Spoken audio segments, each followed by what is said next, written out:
NK Bangla audio ও আলোচনা ক্লাসে আপনাদের স্বাগত।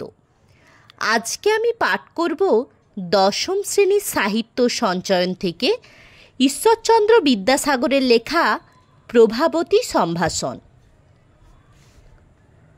বৎসে প্রভাবতী, তুমি দয়া মমতা ও বিবেচনায় বিসর্জন দিয়া এ জন্মের মতো সহসা সকলের দৃষ্টিপথের বহির্ভূত হইয়াছ, কিন্তু আমি অনন্য চিত্ত হইয়া অবিচলিত স্নেহভরে তোমার চিন্তায় নিরন্তর এরূপ নিবিষ্ট থাকি যে তুমি এক মুহূর্তের নিমিত্ত আমার দৃষ্টিপথের বহির্ভূত হইতে পারো নাই। প্রতিক্ষণেই আমার স্পষ্ট প্রতীতি হইতেছে যেন তুমি বসিয়া আছো। আমায় অন্য মনে চলিয়া যাইতে দেখিয়া নীনা বলিয়া কর প্রসারণ পূর্বক কোলে লইয়া বলিতেছ, যেন তুমি উপরের জানালা হইতে দেখিতে পাইয়া আই না বলিয়া সলিল কর সঞ্চালন সহকারে আমায় আহ্বান করিতেছ। যেন আমি আহার করিতে গিয়া আসনে উপবিষ্ট হইয়া তোমার পূজ্যপাদ পিতামহ দেবীকে প্রভাবতী কোথায় এই জিজ্ঞাসা করিতেছি। তুমি শ্রবণমাত্র 70 পদসঞ্চারে আসিয়া এই আমি এসেছি বলিয়া প্রফুল্ল বদনে আমার ক্রোড়ে উপবেশন করিতেছ। যেন তুমি আমার ক্রোড়ে বসিয়া আহার করিতে করিতে 16 বলিয়া আমার জানুতে মস্তক বিন্যস্ত করিয়া শয়ন করিতেছ। যেন আমি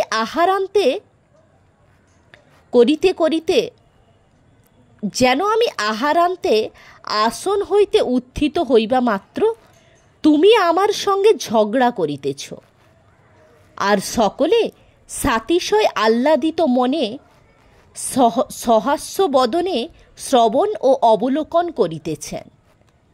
যেন আমি বিকালে বাড়ির ভিতরে জল খাইতেছি, তুমি কোড়ে বসিয়া আমার সঙ্গে জল খাইতেছ, এবং জল খাওয়ার পর আমি মুখে সুপারি দিবা মাত্র তুমি দুঃখিনী দে বলিয়া অঙ্গুলি দ্বারা আমার মুখ হইতে সুপারি বহিষ্কৃত করিয়া লইতেছ।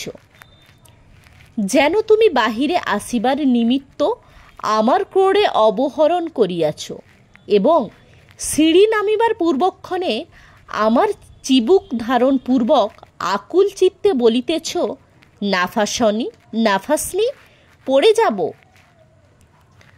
আমি কৌতুক করিবার নিমিত্ত বলিতেছি, না, আমি লাফাব। তুমি অমনি ঈষৎ কোপবিষ্ট হইয়া তোমার জননীর দিকে মুখ ফিরাইয়া বলিতেছ, দেখ দেখি মা, আমার কথা শোনে না। যেন তোমার দাদারা উনি আর তোমায় ভালোবাসিবেন না এই বলিয়া ভয় প্রদর্শন করিতেছে। তুমি তাহা পরিহাস বলিয়া বুঝিতে না পারিয়া পাছে আমি আর না ভালোবাসি এই আশঙ্কায় আকুল চিত্ত হইয়া ভালোবাসিব এই কথা আমায় অনুপমেয় শির সঞ্চালন সহকারে বারংবার বলিতেছ।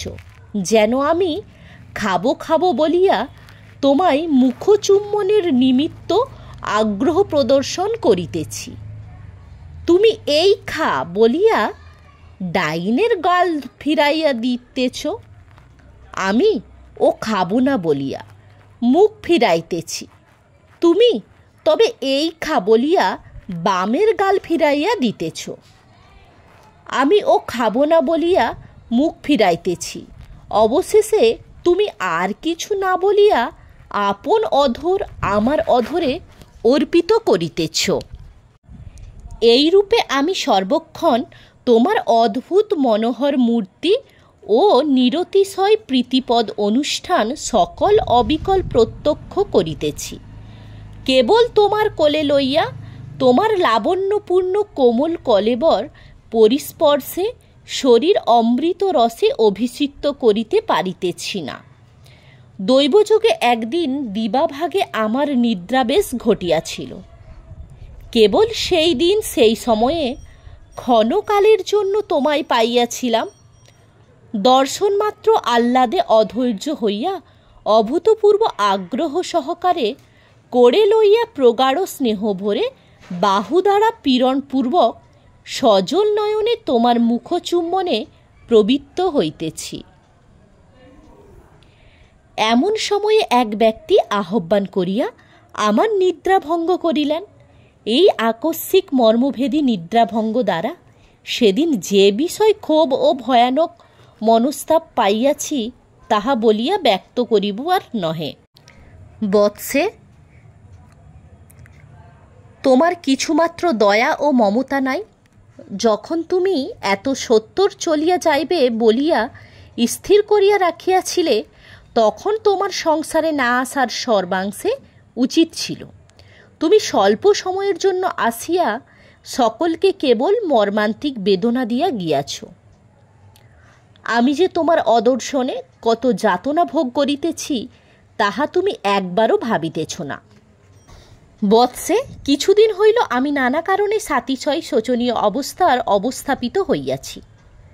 সংসার নিতান্ত বিরস ও বিষময় হইয়া উঠিয়াছে। কেবল এক পদার্থ ভিন্ন আর কোনো বিষয়েই কোনো অংশে কিঞ্চিত মাত্র সুখবোধ ও প্রীতিলাভ হইত না। তুমি আমার সেই পদার্থ ছিলে। ইদানিং একমাত্র তোমায় অবলম্বন করিয়া এই বিষময় সংসারে অমৃতময় বোধ করিতেছিলাম। যখন চিত্ত বিষম অসুখে উৎকট বিরাগে পরিপূর্ণ হইয়া সংসার নিরবচ্ছিন্ন যন্ত্রণা ভবন বলিয়া প্রতীয়মান হইত, সে সময়ে তোমায় কোলে লইলে ও তোমার মুখচুম্বন করিলে আমার সব শরীর তৎক্ষণাৎ যেন অমৃত রসে অভিষিক্ত হইত। বৎসে, তোমার কি অদ্ভুত মোহিনী শক্তি ছিল বলিতে পারি না। তুমি অন্ধত সমাচ্ছন্ন গৃহে প্রদীপের এবং চিরশুষ্ক মরুভূমিতে প্রভূত প্রসরণের কার্য করিতেছিলে। অধিক আর কি বলিব? ইদানিং তুমি আমার জীবনযাত্রায় একমাত্র অবলম্বন হইয়াছিলে। সুতরাং তোমার অসদ্ভাবে আমার কীদৃশ্য শোচনীয় অবস্থা ঘটিয়াছে তা তুমি ইচ্ছা করিলে অনায়াসে স্বীয় অনুভব পথে উপনীত করিতে পার। কিন্তু এক বিষয় ভাবিয়া আমি কিয়ৎ অংশে বিতশোক ও আচ্ছাদিত হইয়াছি। বৎসে, তুমি এমন শুভক্ষণে জন্মগ্রহণ করিয়াছিলে যে ব্যক্তিমাত্রেই তোমার অদ্ভুত মনোহর মূর্তি ও প্রভূত মাধুরীপূর্ণ ভাবভঙ্গি দৃষ্টিগোচর করিয়া নিরতিশয় পুলকিত ও চমকৃত হইতেন। তুমি সকলের নয়নতারা ছিলে। সকলেই তোমায় আপন প্রাণ অপেক্ষা প্রিয় জ্ঞান করিতেন। এই নগরের অনেক পরিবারের সহিত আমার প্রণয় ও পরিচয় আছে, কিন্তু কোনো পরিবারেই তোমার ন্যায় অবিসংবাদে সব সাধারণের নিরতিশয় স্নেহভূমি আদরভাজন অপত্য এ পর্যন্ত আমার দৃষ্টিপথে পতিত হয় নাই। তুমি যে স্বল্পকাল সংসারে ছিলে তাহা আদরে আদরে অতিবাহিত করিয়া গিয়াছে। অস্নেহ বা অনাদরে কাহারে বলে? এক মুহূর্তের নিমিত্ত তোমায় তাহার অনুমাত্র অনুভব করিতে হয় নাই। কিন্তু এই নৃশংস সংসারে দীর্ঘকাল অবস্থিত করিলে উত্তরকালে তোমার ভাগ্যে কি ঘটত তাহার কিছুমাত্র স্থিরতা নাই। হয়তো ভাগ্যগুণে সৎপাত্রে প্রতিপাদিত্য ও সৎ পরিবারের প্রতিষ্ঠাতা হইয়া অবিচ্ছিন্ন সুখ সম্ভোগে কালহরণ করিতে, নয়তো ভাগ্যদোষে অসৎ পাত্রের হস্তগতা ও অসৎ পরিবারের করাল কবলে পতিতা হইয়ে অবিচ্ছিন্ন দুঃখ সম্ভোগে কালাতিপাত করিতে হইত। যদি পরম যত্নে ও পরম আদরে পরিবর্ধিত করিয়া পরিশেষে তুমি অবস্থার বৈগুণ্য নিবন্ধন দুঃসহ ক্লেশ পরম্পরায় কালযাপন করিতেছ, ইহা দেখিতে হইত, তাহা হইলে আমাদের হৃদয় বিদীর্ণ হইয়া যাইত। বোধহয় তোমার অতর্কিত অন্তর্ধান নিবন্ধন যাতনা অপেক্ষা সে যাতনা বহু সহস্র গুণে গরীয়সী হইত। তুমি স্বল্পকালে সংসার ব্রতের উদযাপন করিয়া আমাদের সেই সম্ভাবিত অতি বিষম আন্তরিক যাতনা ভোগের সম্পূর্ণরূপ অপসারণ করিয়াছ। তোমায় যে ক্ষণকালের জন্য কাহারও নিকট কোনো অংশে অনুমাত্র অস্নেহ বা অনাদরের আস্পদ হইতে হইল না, আদরে আদরে নির্লীলা সম্পন্ন করিয়া গেলে, তাহা ভাবিয়া আমি আমার অবোধ মনকে কথঞ্চিত প্রবোধ দিতে পারিব। বিশেষত দীর্ঘকাল নরলোকবাসিনী হইলে অপরিহরণীয় পরিণয় পাশে বদ্ধ হইয়া প্রৌঢ় অবস্থায় তোমার সে সকল লীলা ও অনুষ্ঠান করিতে হইত। নিতান্ত শৈশব অবস্থাতেই তুমি তৎসমুদয় সম্যক সম্পন্ন করিয়া গিয়াছ। স্বভাবসিদ্ধ অদ্ভুত কল্পনা শক্তির প্রভাব বলে তুমি শ্বশুরালয় প্রভৃতি উদ্ভাবিত করিয়া লইয়াছিলে। কখনো কখনো স্নেহ ও মমতার আতিশয্য প্রদর্শনপূর্বক ঐকান্তিকভাবে তনয়ের লালন পালনে বিলক্ষণ ব্যাপৃত হইতে। কখনো কখনো তাহার কঠিন পীড়া হইয়াছে বলিয়া দুর্ভাবনায় অভিভূত হইয়া বিষণ্ণ বদনে ধারাসনে শয়ন করিয়া থাকিতে। কখনো কখনো শ্বশুরালয় হইতে অশুভ সংবাদ আসিয়াছে বলিয়া ম্লান বদনে ও আকুল হৃদয়ে কালযাপন করিতে। কখনো কখনো স্বামী আসিয়াছেন বলিয়া ঘোমটা দিয়ে সংকুচিতভাবে এক পার্শ্বে দণ্ডায়মান থাকিতে, এবং সেই সময়ে কেহ কিছু জিজ্ঞাসা করিলে লজ্জাশীলা কুলমহিলার ন্যায় অতি মৃদু স্বরে উত্তর দিতে। কখনো কখনো পুত্রটি একলা পুকুরের ধারে গিয়েছিল আর একটু হইলেই ডুবিয়া পড়িত, এই বলিয়া সাতিশয় শোকাভিভূত হইয়া নিরতিশয় আকুলতা প্রদর্শন করিতে। কখনো কখনো শাশুড়ির পীড়ার সংবাদ আসিয়াছে বলিয়া অবিলম্বে শ্বশুরালয়ে যাইবার নিমিত্ত সজ্জা করিতে। এইরূপে তুমি সংসার যাত্রা সংক্রান্ত সকল লীলা সম্পন্ন করিয়া গিয়াছ। বোধহয় যদি এই পাপপৃষ্ট নৃশংস নরলোকে অধিক দিন থাকো, উত্তরকালে বিবিধ যাতনাভোগ একান্ত অপরিহার্য, ইহা নিশ্চিন্ত বুঝিতে পারিয়াছিলে। এই জন্যই ঈষদৃশ্য স্বল্প সময়ে যথাসম্ভব সাংসারিক ব্যাপার সকল সম্পন্ন করিয়া সত্তর অন্তর্নিহিত হইয়াছ। তুমি স্বল্পকালে নরলোক হইতে অপসৃত হইয়া আমার বোধে অতি সুবোধের কাজ করিয়াছ। অধিক কাল থাকিলে আর কি অধিক সুখভোগ করিতে? হয়তো অদৃষ্ট বৈগুণ্যবশত অশেষবিধ যাতনাভোগের এক শেষ ঘটিত। সংসার যেরূপ বিরুদ্ধ স্থান, তাহাতে তুমি দীর্ঘ জীবন হইলে কখনো সুখে ও স্বাচ্ছন্দ্যে জীবনযাত্রার সমাধান করিতে পারিত না। কিন্তু এক বিষয়ে আমার হৃদয়ে নিরতিশয় ক্ষোভ জন্মিয়া রইয়াছে। অন্তিম পীড়াকালে তুমি উৎকট পিপাসার অতিশয় আকুল হইয়া জলপানের নিমিত্ত নিতান্ত লালায়িত হইয়াছিলে, কিন্তু অধিক জল দেওয়া চিকিৎসকের মতানুযায়ী নয় বলিয়া তোমার ইচ্ছানুরূপ জল দিতে পারি নাই। ঔষধ সেবনান্তে কিঞ্চিত দিবার পর আকুল বচনে আর খাবো বলিয়া জলের নিমিত্ত যৎপরনাস্তি লালসা প্রদর্শন করিতে। কিন্তু আমি ইচ্ছানুরূপ জল প্রদানের পরিবর্তে তোমায় কেবল প্রবঞ্চনা বাক্যে সান্ত্বনা প্রদানের চেষ্টা করিতাম। যদি তৎকালে জানিতে পারিতাম তুমি অবধারিত পলায়ন করিবে, তাহা হইলে কখনোই তোমার পিপাসার যন্ত্রণায় অস্থির ও কাতর হইতে দিতাম না।